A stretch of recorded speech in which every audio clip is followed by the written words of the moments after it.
Greetings, friends. This is Antar.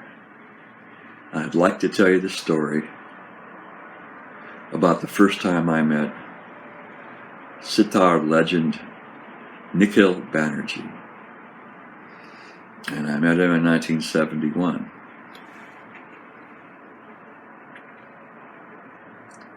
NIKHIL BANERJEE was one of the great sitarists of India. There was like three of them: Ravi Shankar, Ustad Vilayat Khan, which was from a different tradition, and NIKHIL BANERJEE, which was from the same tradition as Ravi Shankar.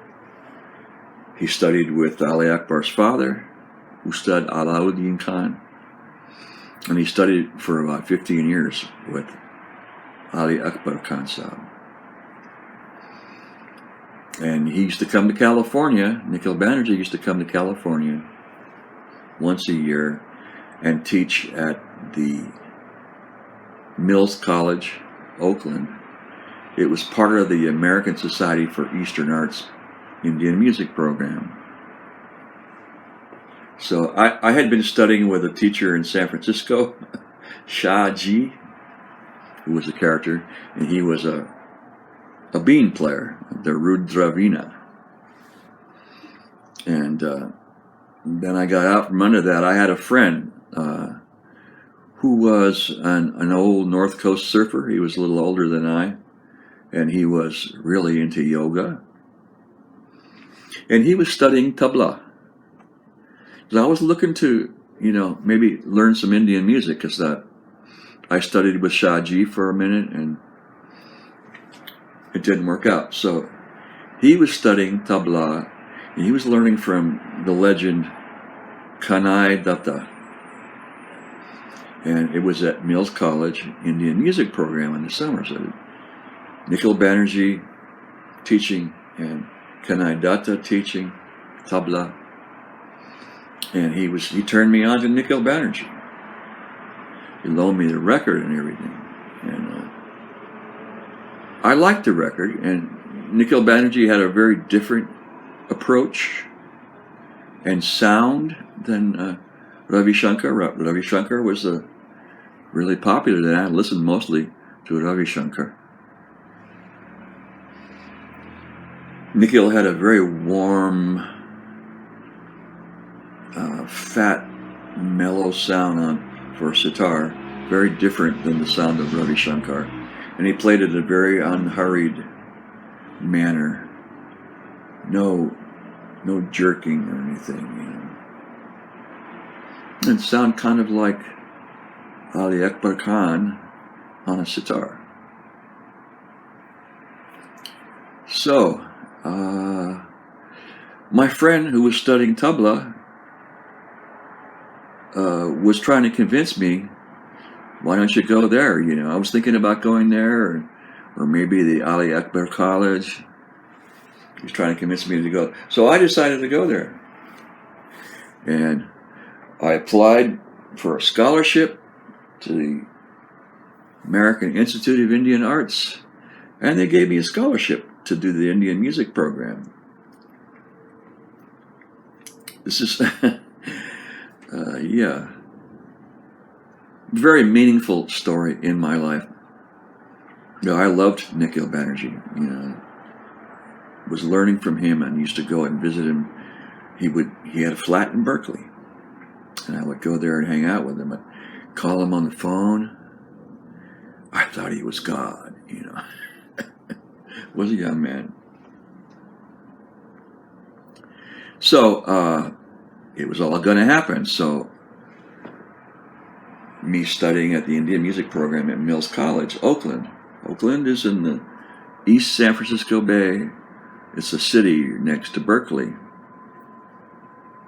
And the Mills College is in the Oakland Hills. It's really beautiful out there. So we went to the student union at Mills College to register. So I go there to register, and NIKHIL BANERJEE and Kanai Datta, they show up there. I was like, wow, So I registered, and I approached NIKHIL BANERJEE, and I was wearing white pajama, you know. It was like white pajama and maybe a tulsi mala or something. And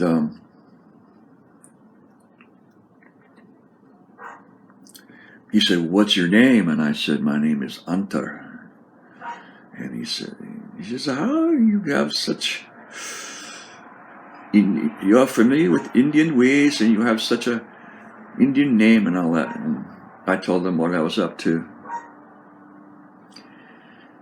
And Kanai Datta was there, and he was that guy was kind of a Zorba, you know, like Zorba the Greek. He was full of energy, and he shows up, Kanai Datta, and he's wearing a Hawaiian shirt and wraparound sunglasses.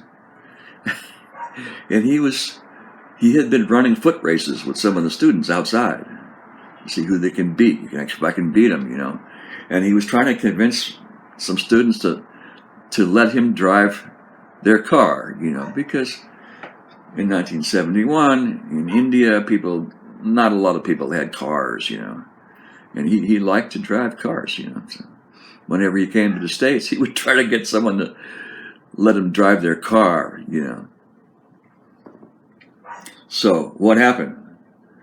Nikhil Banerjee and Kanai Datta, they sat down on the floor in the Mills College Student Union, and they played a concert. No sound system. They just sat down and played. And I was sitting in front of Nikhil Banerjee while he played, and wow.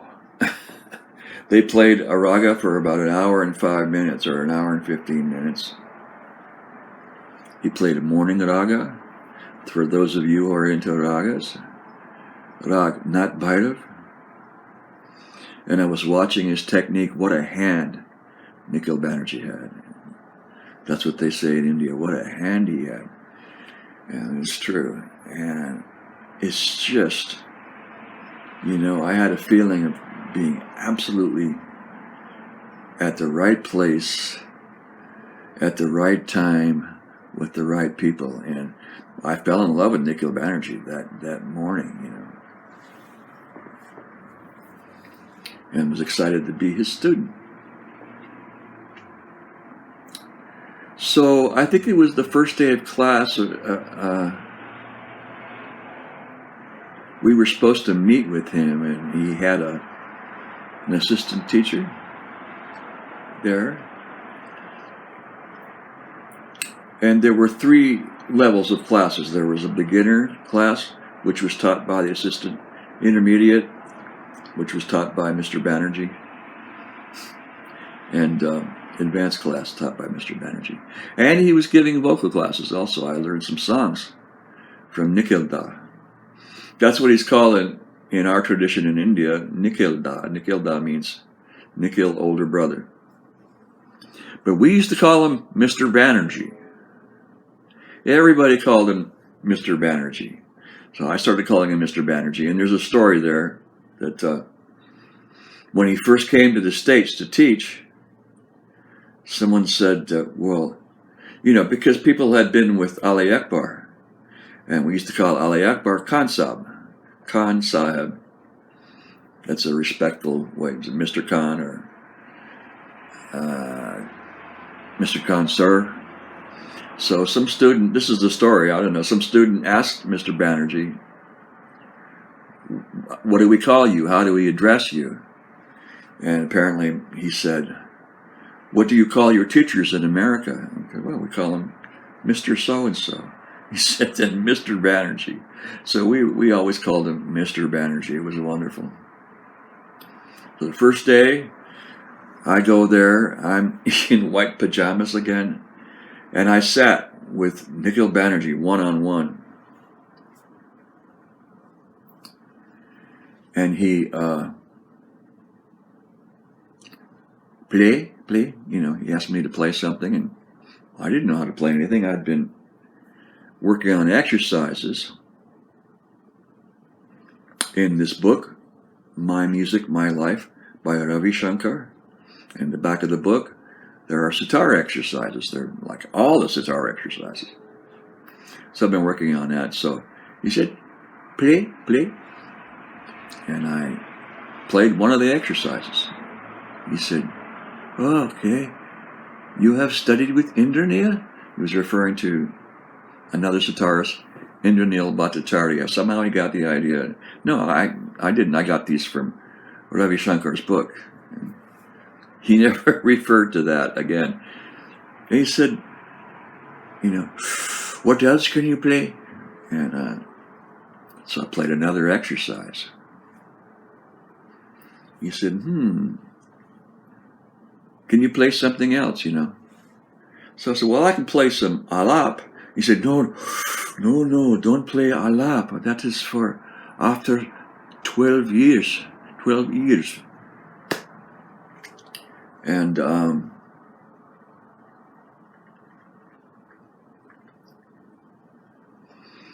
so he said he was going to put me in the intermediate class, which is great because I got to study with him. And he got up and he walked over to the desk, and there was a lady there, and he signed me up for the intermediate class. And he came back and he sat down and he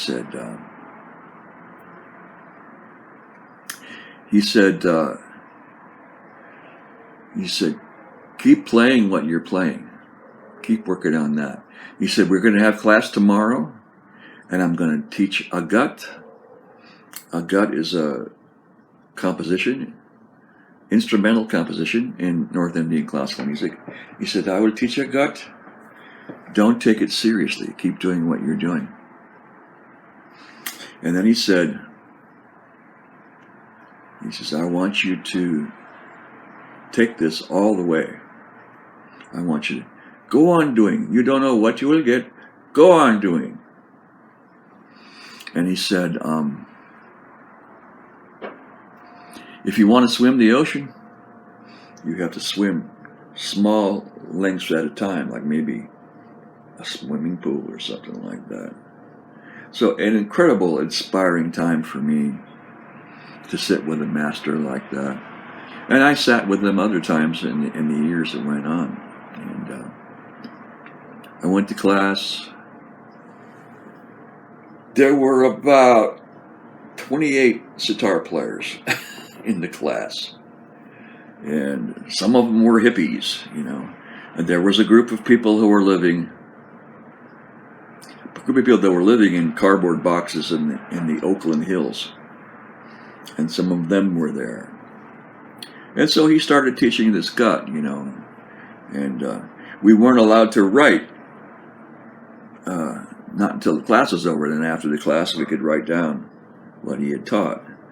And then when you come to the next class, actually it was 4 days a week, and the 5th day vocal class. And you'd have to play it, you know.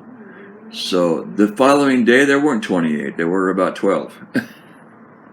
I guess those people, when they got home, maybe they just smoked a joint or smoked some hash and forgot about it, and then they couldn't play the stuff anyway, you know. After a few days, there were only 5 people in that class. So I loved it. I loved every minute of it. I used to call him on the phone. I used to hang out with him in his flat in Berkeley. When we got done with the summer session, we did a student recital of one of them. So he taught a second composition because he wanted to keep the time theory straight. So he taught Desh, which is a seasonal raga, and we played that. There were 4 or 5 of us. We played it all together. And then after that was over, he was going to go across the bay to Marin County and teach at Ali Akbar Khan's school. And he asked me personally, and people were going to go with him over there, you know. Are you going to Concept School, you know? And I said, what? He said, well, I'm going to teach there. He was teaching there for about a month or so at Ali Akbar School in San Rafael. And I said, well, okay, I do. I want to go there, you know. So I went. He was teaching. I learned some more from him. And I was learning at the same time. I was learning from Nikhil Banerjee and learning from Ali Akbar Khan at the same time. You know, like 4 days a week or something. And then Nikhil Banerjee left, went back to India or wherever, and I got involved with Ali Akbar Khan. And that's another story. Thank you. Ciao.